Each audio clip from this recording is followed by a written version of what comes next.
meron dito? Ang Red Phoenix, boss. At alam na rin namin kung saan sila matatagpuan. Teka. Mga boss, balita ako, mayroon daw kayo ah. Sino ka? Easy! Bibili lang ako. Hindi ka namin kilala. Alis ka na. Alis ka na dito. Hindi. Masasagutin namin.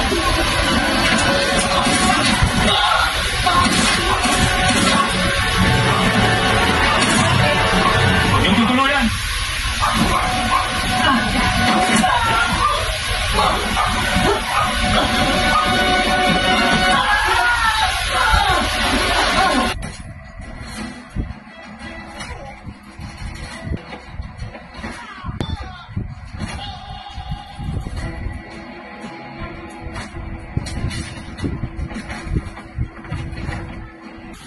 Madam, mukhang dehado si Sir Jesus kay Boss Ramon ah. Kasalanan niya yun. Hindi na ginagawa ng tama yung trabaho niya. Marami niya ako nakasalat mo ang mga anak ng makapangyarihang tao.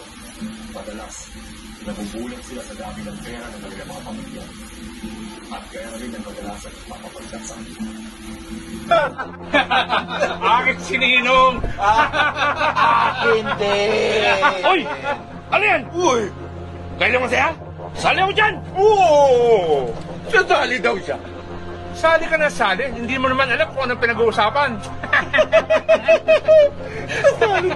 Magpapalabunutan kami. Oh.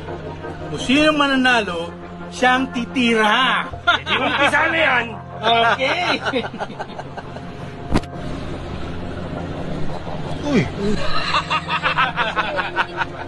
Paano ba yan? Ako nakakatay. Ikaw na naman. Ang swerte mo naman. Teka, sino ba kakatayin? Si Ninong.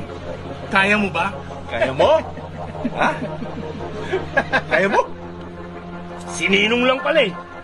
Pagbalik ko, dala ko na yung ulo.